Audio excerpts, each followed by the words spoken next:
무지개를 우리가 이제 주로 이제 보게 되는데, 비가 온 다음에 해가 나면 무지개가 뜨죠. 무지개가 뜨게 되면 저는 어렸을 때는 그냥 금방 가면 잡힐 것 같아가지고 무지개만 뜨면 이리 뛰고 저리 뛰고 무지개 방향으로 뛰다가 무지개가 사라지곤 했던 그런 기억이 있어요. 어떨 때 보면은 이웃집 지붕 위로 무지개가 꽂혀 있어가지고 그 무지개를 잡으려고 이웃집까지 뛰어가기도 하고 그랬던 기억이 납니다.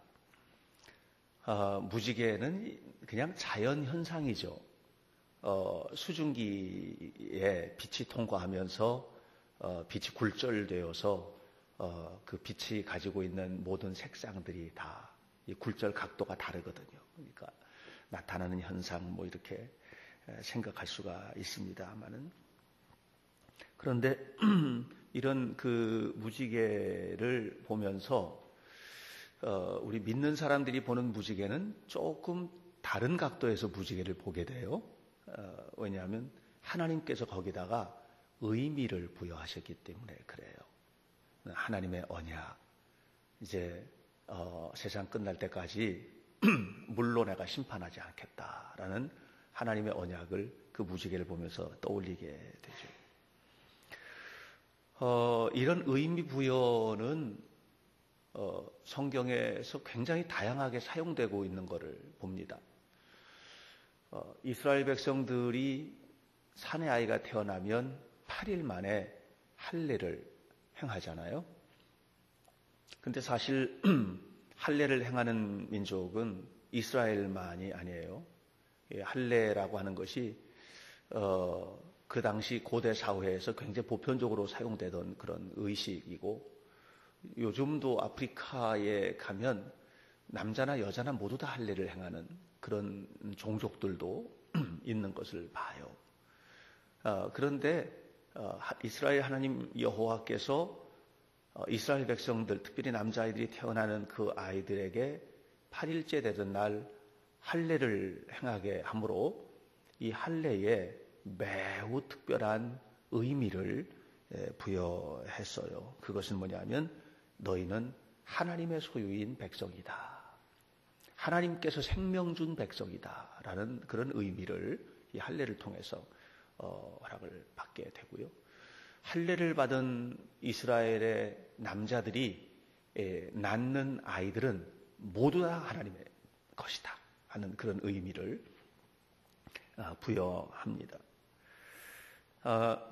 이제 우리가 이번 달에도 마지막 주에 성만찬 예배를 드리게 되는데, 성찬식을 하게 되면 포도주를 먹고 또 빵을 떼어서 나누잖아요. 근데 포도주를 먹을 때도 포도주 다 먹잖아요. 뭐 건강상의 이유로 포도주 먹기도 하고 요즘은 또 이제 고급 음주 문화로 포도주가 자리 잡기도 하고 뭐 그렇죠. 제가 몇 년 전에 독일 세미나를 갔을 때 여러 목사님 집을 방문을 했었는데, 방문하는 집마다 포도주를 대접해 주더라고요. 근데 그 방문하는 집에서 주는 포도주는 음료지요. 그런데 성만찬을 통해서 예수님께서 그 마지막 잡히던 날 밤에 주셨던 포도주는 전혀 다른 의미를 갖게 돼요. 그것은 예수님의 피를 상징하게 되죠. 그리고 그 빵은, 그 떡은 예수님의 살을 상징하게 되죠. 그러니까 전혀 다른 의미가 돼요. 전혀 다른 의미가 돼요. 이렇게 어떤 사물이나 사건에 의미를 부여하는 것은 성경에서 굉장히 주로 사용되던 그런 일입니다. 삼손 같은 경우에는 머리카락에 의미를 부여했는데, 뭐 삼손 당시에 여러분 뭐 잘 아시다시피 우리나라 옛날 사람들도 머리를 길렀는데, 그렇게 머리를 기르게 된 것이 지금처럼 미용 시스템들이 잘 되어 있지 않은 시대에는 머리를 기르는 것이 뭐 굉장히 보편적으로 되어 있었죠. 근데 삼손만 머리 길렀겠어요? 그런데 삼손과 특별히 하나님 택하신 나시린들이 기르는 머리는 똑같이 길러도 넌 다른 머리다 하는 거예요. 너는 하나님이 택한 사람이라는 것을 잊지 말아라 하는 얘기예요. 우리가 이 세상을 살고 있어요. 저나 여러분이나 똑같이 하루 24시간 살고 있고 또 직장도 가고 자녀도 키우고 가정생활을 하고 이런 일들을 하고 있어요. 똑같은 생명을 가지고 살아도 우리는 다른 사람이라는 거예요. 똑같이 직장생활을 해도 다른 직장생활이라는 거예요. 똑같이 아이 낳고 키워도 그건 다르다는 거예요. 의미가 전혀 다르다는 거예요. 오늘 하나님께서 노아에게 무지개를 보여주시면서 이 무지개는 그냥 자연현상이 아니다. 이 무지개를 볼 때마다 너네들은 꼭 기억해야 될 게 있다. 그것은 이 무지개는 바로 내가 너와 사이에서 언약을 맺은 언약의 상징이라는 사실을 잊어서는 안 된다. 너희는 내 백성이고 나는 너희의 하나님이다. 너희 하나님 내가 너희에게 약속할게 세상 끝날 그날까지 다시는 이 땅을 물로 멸망하지 않겠다라고 하는 그런 얘기예요.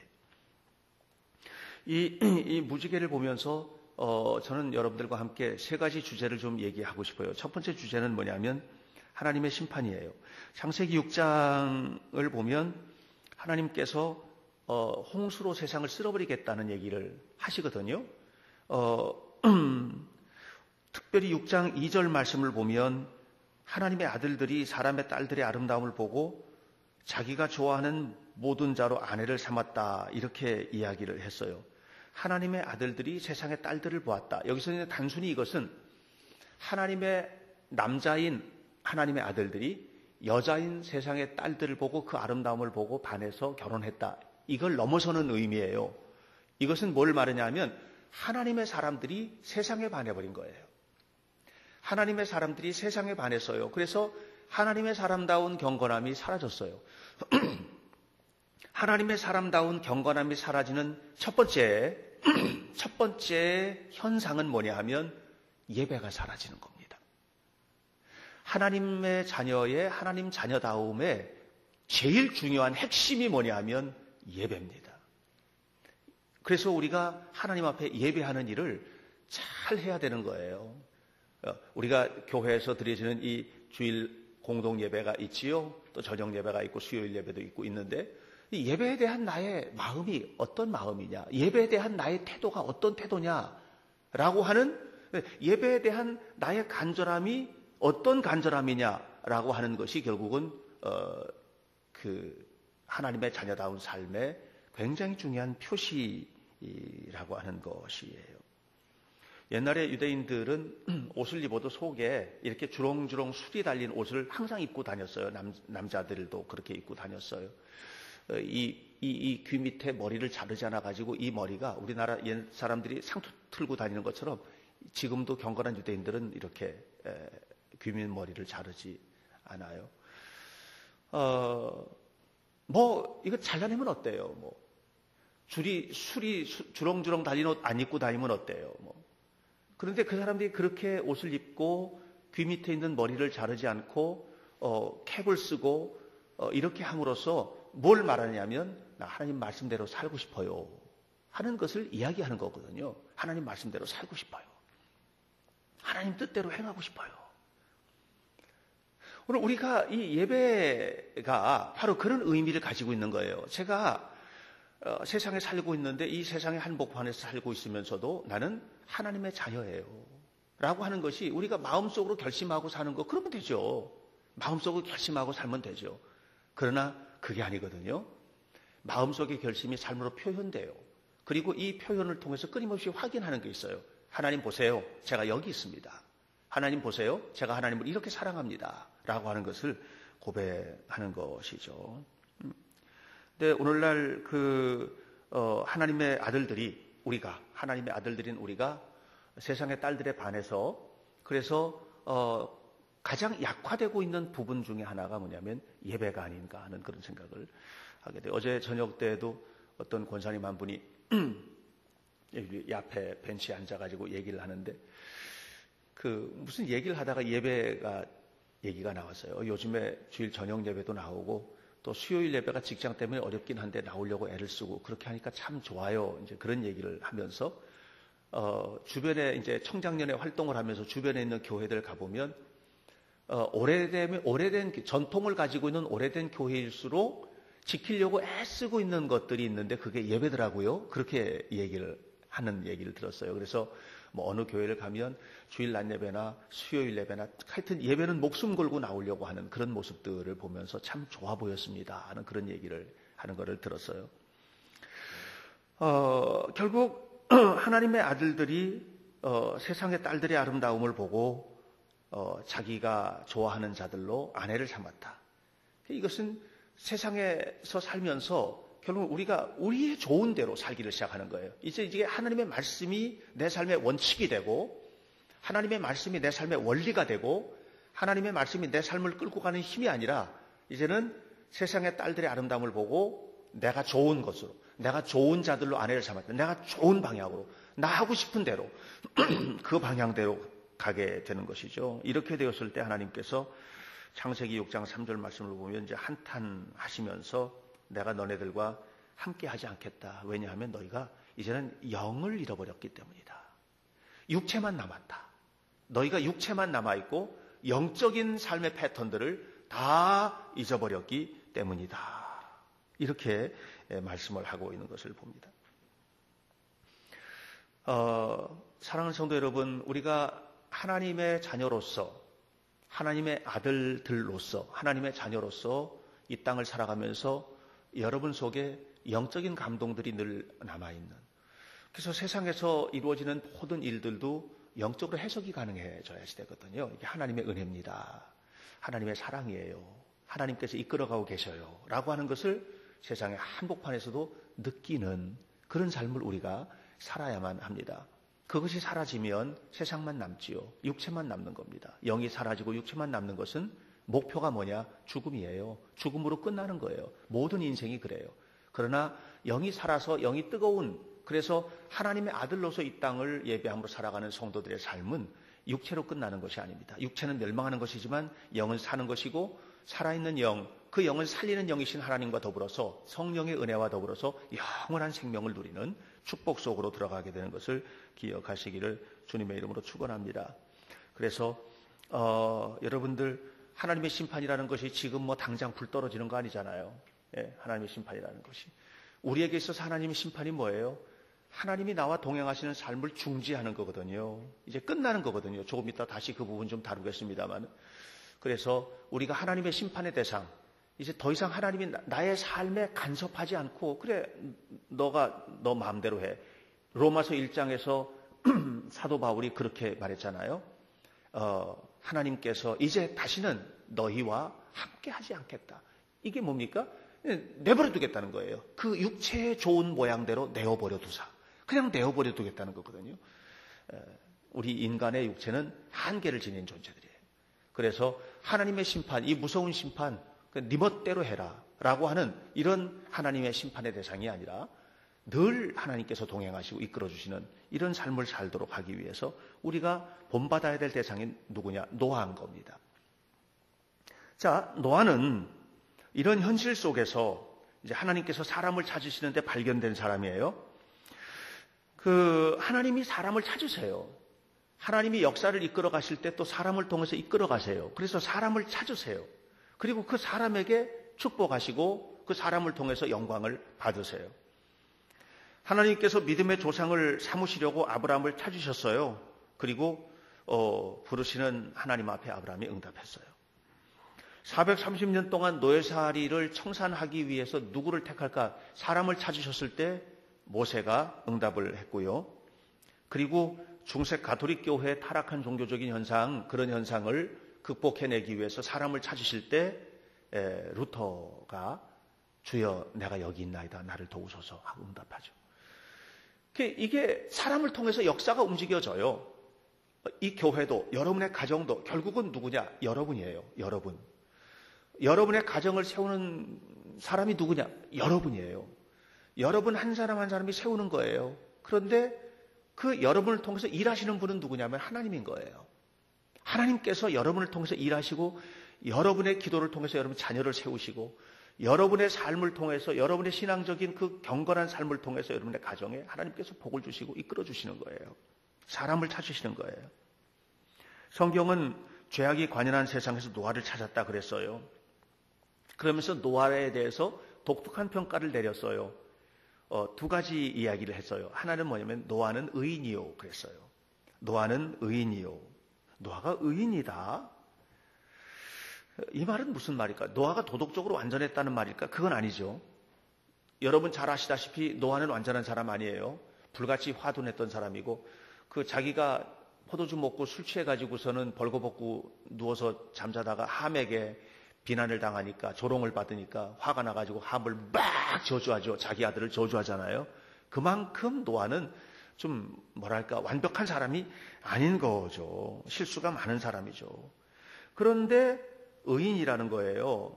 노아가 의인인 이유는 뭘까? 두 가지 얘기를 해요. 하나는 6장 8절이에요. 노아가 하나님 앞에 은혜를 입었기 때문에 의인이다 그랬어요. 하나님의 은혜라는 것은 뭐냐면 하나님의 은혜는 내가 하고 싶은 것을 내 마음대로 하지 못하도록 하는 능력이에요.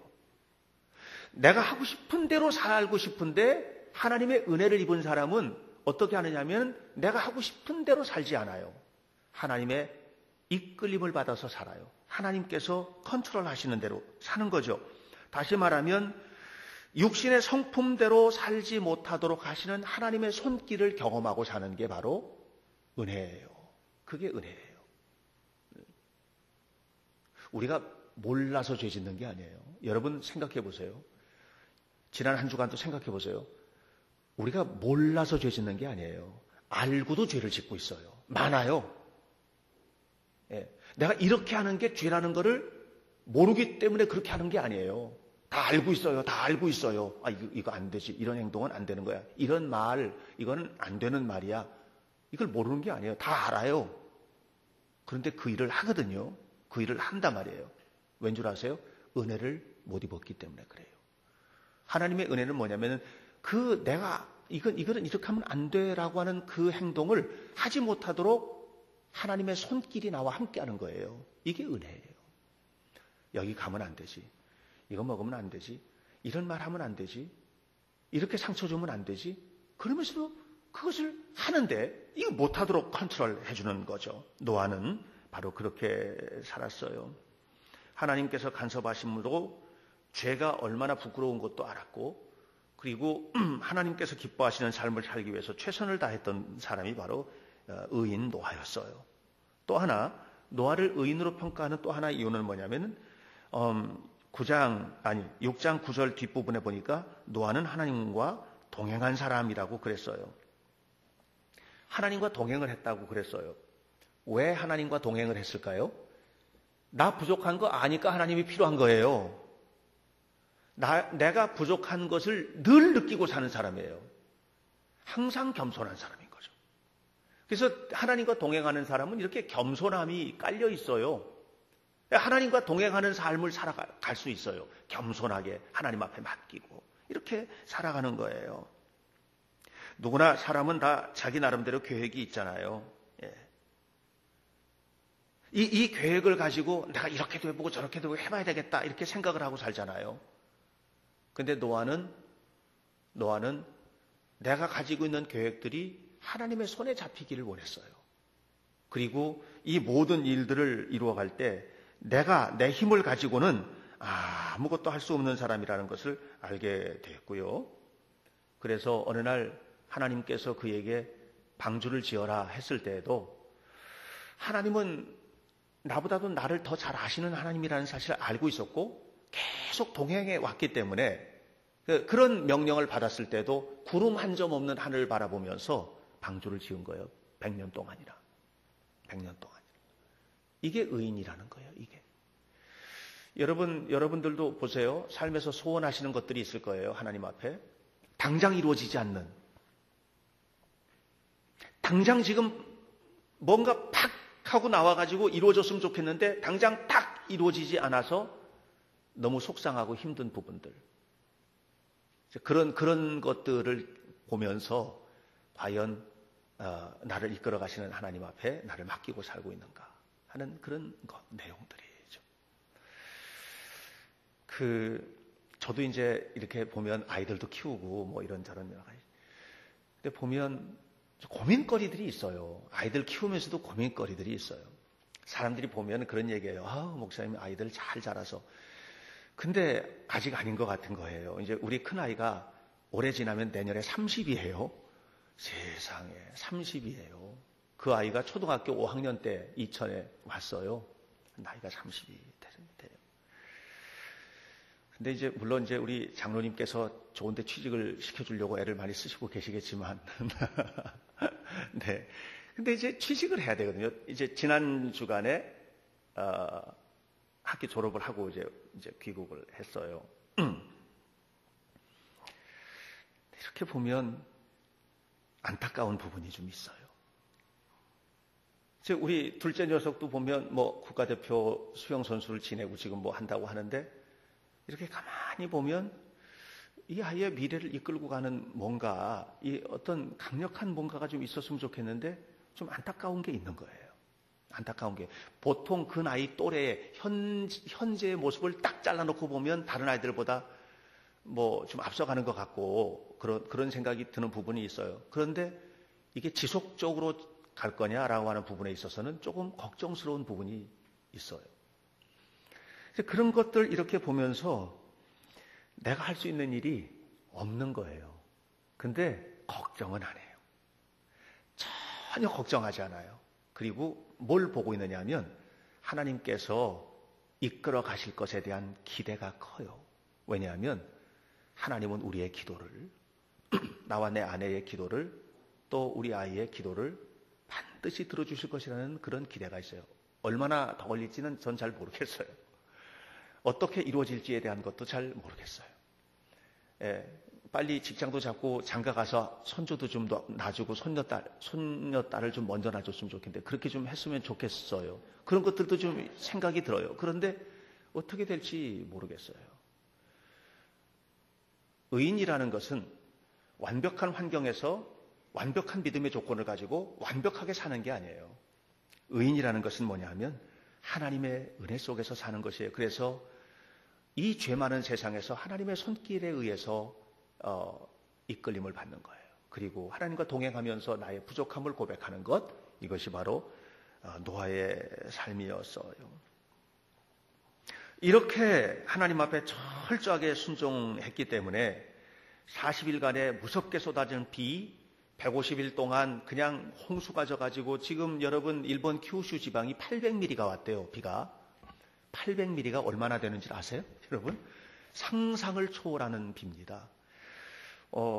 엄청나게 많은 사람이 죽고, 그리고 온 큐슈 지방의 뭐 가고시마를 비롯한 그런 지역에 온통 물바다가 돼가지고 난리가 났어요. 지금 일본이 너무나 안타까운 지경이에요. 북쪽에서는 쓰나미가 와가지고 다 쓸고 가고, 남쪽에서는 홍수가 쏟아져가지고 다 끝장이 났어요. 그런 상황이 150일도 넘게 5달 동안이나 지속됐다라고 하는 이런 현상이거든요.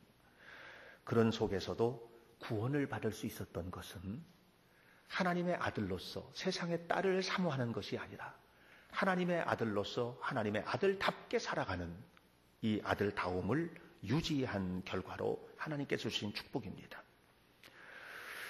이렇게 홍수가 끝나고 난 다음에 하나님은 노아에게 이제 무지개를 보여주셨어요. 그리고 무지개로 언약을 삼으셨어요. 우리가 일반적으로 아까 서론 부분에서 얘기했던 것처럼 무지개 보면 그냥 동화에 나오는 무지개 이야기. 저는 중학교 다닐 때 윌리엄 워즈워드의 The Rainbow라는 영어 시, 그거를 정말 열심히 외우고 다녔던 생각이 나요. 거기에서 그 윌리엄 워즈워드가 무지개를 이렇게 노래하거든요. My heart leaps up when I behold the rainbow in the sky. 하늘에 있는 무지개를 보면 내 마음은 콩닥콩닥 뛰어요. 뭐 이렇게 노래하는데 그 무지개를 보면 그런 낭만적인 것들이 생각나죠. 그런데 노아는 무지개를 볼 때마다 하나님을 생각했을 거예요. 왜냐하면 무지개가 떠오르는 날 하나님께서 무지개를 보면서 언약을 세워주셨기 때문에 그래요. 그 언약은 뭐냐면 우리 모두의 생명과 안전을 지켜주겠다고 하는 언약이에요. 하나님께서 우리 모두의 이 땅에 있는 모든 생물들의 생명과 안전을 지켜주겠다. 라고 하는 상징으로 무지개를 주었어요. 이 세상 마지막 날까지 우리를 둘러싸고 있는 모든 어둠의 세력들, 우리를 둘러싸고 있는 모든 어둠의 세력들을 다 막아주겠다. 내가 너를 그들로부터 지켜주겠다. 이 땅을 지켜주겠다. 내 삶을 지켜주겠다. 하나님의 아들들인 너희들을 지켜주겠다. 세상의 딸들을 사모하지 마라. 하나님, 내가 너희를 지켜주고 내가 너희의 삶을 이끌어주겠다라고 하는 그런 약속이 바로 이 속에 담겨져 있어요. 사도 바울의 마음에는 늘 무지개가 있었어요. 바울이 죄수의 몸으로 로마로 압송돼 갈 때 유라굴로라는 태풍 때문에 얼마나 엄청난 태풍을 만났어요. 다 죽게 생겼잖아요. 다 죽게 생겼을 때 뱀이창에서 밤새도록 기도하던 바울이 위로 올라와 가지고 지금 풍랑에서 어쩔 줄 모르고 있는 선원들에게 선포하죠. 어젯밤에 내가 기도할 때 하나님께서 나에게 허락해 주신 말씀을 내가 알려드리겠습니다. 이 배도 깨질 겁니다. 물건도 다 없어질 겁니다. 그러나 여러분과 나의 생명은 하나님께서 지켜주신다고 했습니다. 그러므로 염려하지 마십시오. 라고 얘기를 했습니다. 그리고 그 말대로 됐습니다. 바울은 마음속에 항상 무지개가 떠올라 있던 사람이에요. 어둠의 환경 속에서도, 구름 속에서도, 구름이 가득 껴있는 것 같은 그런 고통스러운 삶의 환경 속에서도 바울의 마음속에는 무지개가 있었어요. 그 무지개는 뭐냐면 하나님의 말씀의 무지개입니다. 언약의 무지개. 내가 너를 지켜줄 거야. 내가 너를 돌봐줄 거야. 내가 너를 사랑해줄 거야. 라는 이런 약속의 무지개인 것입니다. 사랑하는 성도 여러분, 마음속에 하나님의 약속의 말씀을 담고 사는 사람은 망하지 않을 것입니다. 하나님의 약속이니까요. 망하지 않을 것입니다. 지켜주실 것입니다. 인도해 줄 것입니다. 그러므로 여러분 아무것도 두려워해서는 안 됩니다. 하늘이 온통 먹구름으로 꽉 차 있다 할지라도 두려워하지 마십시오. 왜냐하면 무지개는 구름 사이에 떠오르는 법이거든요. 무지개는 엄청나게 쏟아진 비 후에 오는 것이거든요. 무지개는 이제는 맑은 날이 지속되게 된다고 하는 상징이거든요. 여러분의 인생의 먹구름 속에서 떠오르는 무지개는 하나님이 함께한다는 상징입니다. 그러므로 여러분 언약의 말씀을 마음에 담고 믿음으로 살아가는 하나님의 아들들은 저 세상의 딸들을 사랑해서는 안 됩니다. 그리고 하나님의 아들들답게 이 땅을 살아가면서 우리에게 약속하신 언약을 마음속 깊이 담고 주와 함께 동행하며 승리하는 은혜로운 성도들이 다 되시기를 주님의 이름으로 간절히 축원합니다. 기도하겠습니다. 하나님 아버지, 주의 은혜를 감사합니다. 오늘 우리 현대교회 모든 성도들이 하나님의 은혜 속에 살아가는 복된 자녀들이 되게 도와주시고 주님의 거룩한 뜻을 이루어드리는 아름다운 자녀들로 세워지게 하옵소서. 우리 한 사람 한 사람을 위하여 언약을 세우신 주님, 아버지 하나님의 고통을 희망으로 만드는 언약의 상징인 무지개를 바라보면서 우리가 하나님의 말씀 앞에 살 때 노아가 그 무지개를 바라보며 우리의 삶과 생명과 안전을 지키고 계신다는, 하나님께서 이끌어 가고 계신다고 하는 확신을 가졌듯이 오늘 우리가 이 땅을 살아가고 있는 동안에 경험하는 전쟁 또는 모든 질병들, 핵실험, 가난, 환경, 그리고 내 삶에 경험되고 있는 경제적인 어려움, 또 삶의 고통스러운 일들, 이 모든 일들로부터 우리를 지키시는 하나님을 바라보게 하시고 하나님의 영광을 드러내는 은혜로운 자녀들이 되도록 인도해 주옵소서. 우리 하나님이 함께 하심을 감사하며 예수님 이름으로 기도하옵나이다. 아멘.